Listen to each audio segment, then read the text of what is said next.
এই যে বর্তমান 14 ফেব্রুয়ারি যুবকরা ফুল কিনাকিনি শুরু করে দিয়েছে, কথা বলছে না কেন?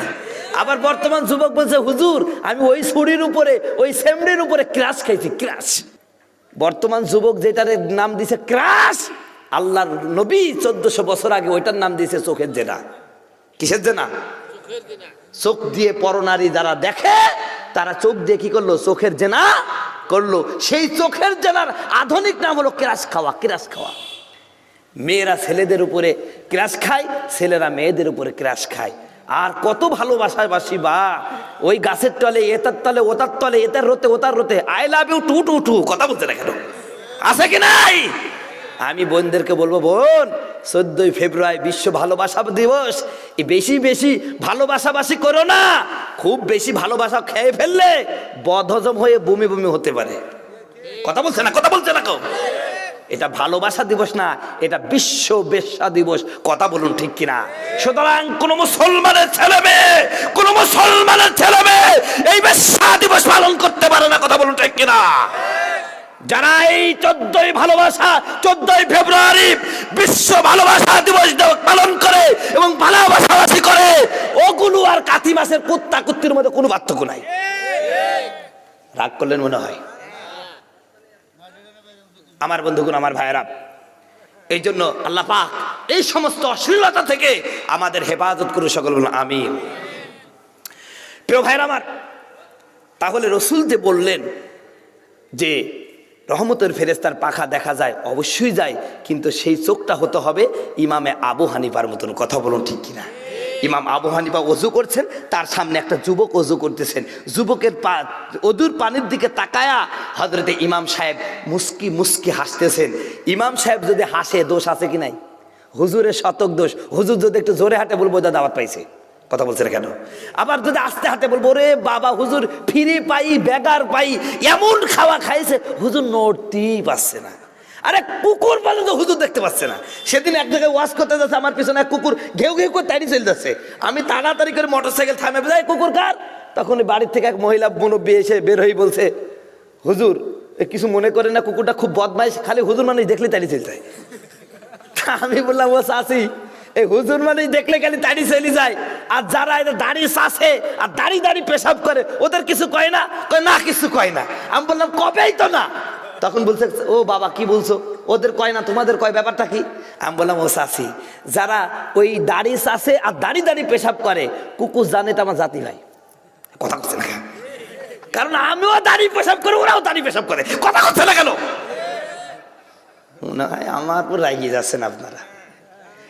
আমার বন্ধুগণ, আমার ভাইয়েরা, এই জন্য ওদেরকে দেখলে কুকুর ঘেউ ঘেউ করে না, আর হুজুরের সাথে মিলে না, এজন্যই করে ঘেউ ঘেউ, কথা বলুন ঠিক কিনা?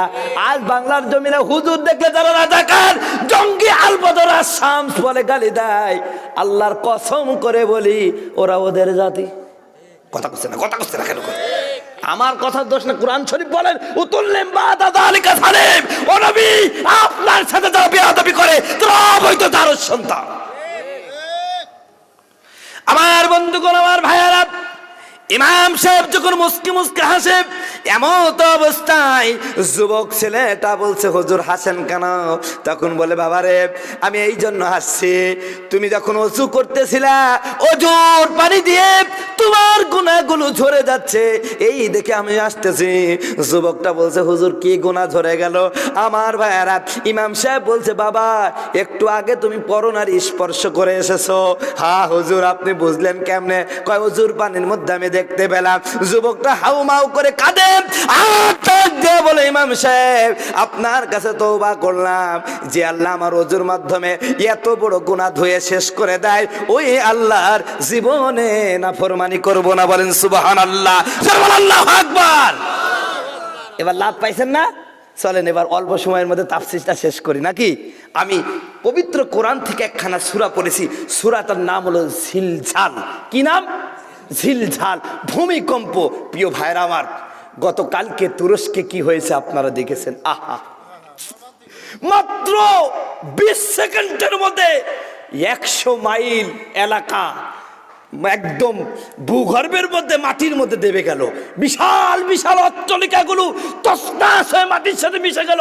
চতুর্দিকে খালি ধুলি ধুলি ধুলি, চতুর্দিকে শুধু মানুষের লাশ লাশ আর আর্তনাদ, মানুষের কান্নায় আকাশ বাতাস ভারী হয়ে গেছে। আজ আমরা মানুষরা অহংকার করি, আমি নেতা, আমার ক্ষমতা আছে। আল্লাহর কাছে মাত্র একটু ভূমিকা কম্প 7.8 মাত্রার ভূমিকম্পে পুরা শহরটা বিলীন হয়ে গেল। কত মানুষ মারা গেল, 5,000-এর উপরের মানুষ মারা গেছে, 16,000-এর উপরের মানুষ আহত অবস্থায় কাতরাচ্ছে।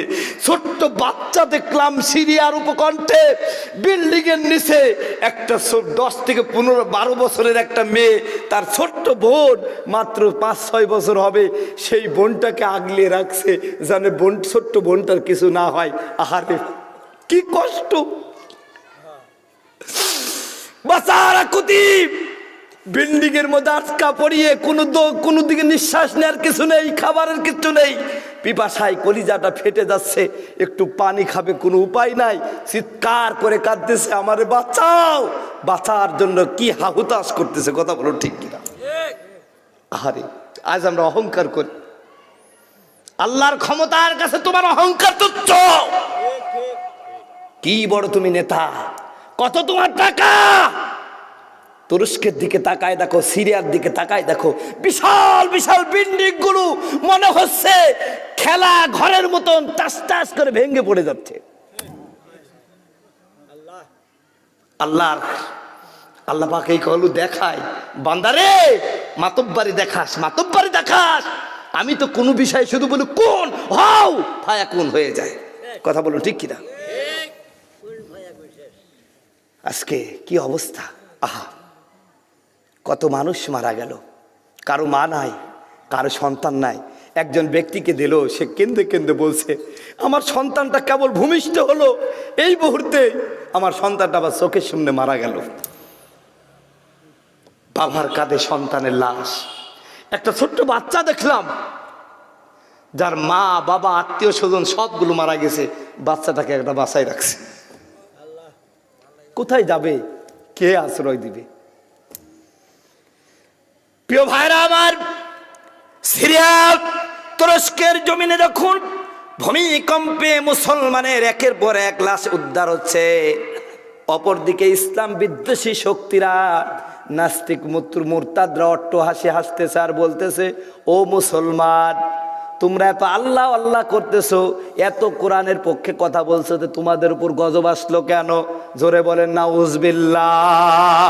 প্রিয় ভাইরা আমার, আল্লাহ কখনো মুসলমানের উপরে কোনো গজব নাজিল করে না, আল্লাহ মুসলমানদেরকে পরীক্ষা করে, কথা বলুন ঠিক কিনা?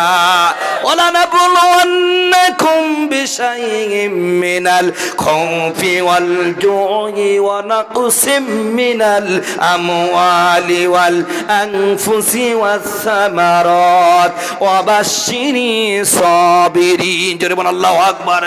আমি অবশ্যই তোমাদেরকে পরীক্ষা করব, কখনো তোমাকে বিপদ দিব, কখনো তোমাকে অসুখ দিব, কখনো টাকা দিব, কখনো পয়সা দিব, কখনো ক্ষমতা দিব, কখনো ক্ষমতা থেকে নামায় দিব। হার হামেশা সব সময় সর্ব মুহূর্তে সর্ব অবস্থায় যারা আল্লাহর প্রতি অগাধ বিশ্বাস আর আস্থা রাখবে, আল্লাহর গুণকীর্তন করবে, আল্লাহর শুকরিয়া আদায় করবে, আল্লাহর প্রতি ভরসা রাখবে, আল্লাহ বলেন ওদেরকেই আমার জান্নাতের জন্য সিলেক্ট করব, কথা বলুন ঠিক কিনা? সুতরাং যে সমস্ত নাস্তিকেরা অট্টহাসি আসছো, আজ তুরস্ক যখন সুইডেন এবং ডেনমার্কে প্রকাশ্যে কোরআন পড়িয়েছিল, তুরস্ক স্পষ্ট বলেছে সুইডেন কোরআন পড়িয়ে যে দৃষ্টতা দেখিয়েছো, যে অন্যায় করেছো, জীবনও ন্যাটোর সদস্য হতে তোমাকে দেব না। এই কারণে সেই সুইডেনের লোকগুলো খুব খেপিছে। দেখছো তুরস্ক কি হলো তোমাদের? কিন্তু ওদের জানা উচিত আল্লাহ পাক মুসলমানদের গজব দেন না।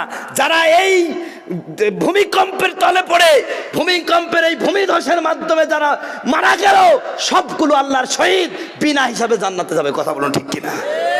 আয় আল্লাহ, এই দেওজানা বাজার মাহফিলে গভীর রাত্রে দোয়া করছে, আল্লাহ যারা এই ভূমিকম্পের মধ্যে সিরিয়া এবং তুরস্কের যে সমস্ত মা বোনেরা, যে সমস্ত ভাইয়েরা, মুসলিম ভাইয়েরা ঈমানের সাথে মৃত্যুবরণ করেছে, সকলকে তুমি শাহাদাতের মউত নসিব করো, সকল বলো আমিন। আয় আল্লাহ, যারা অসুস্থ রোগাক্রান্ত, যারা বিভিন্ন ভাবে আল্লাহ আহত হয়েছে, তাদেরকে তুমি দ্রুত শেফায়ে কামেলা আজলা দান করো। আর কাফের মুশরিকদের বিরুদ্ধে মুসলমান যেন আরো স্পিড ঈমান নিয়ে দাঁড়াতে পারে, এতটুকু তৌফিক তুমি দান করো, সকল বলো আমিন।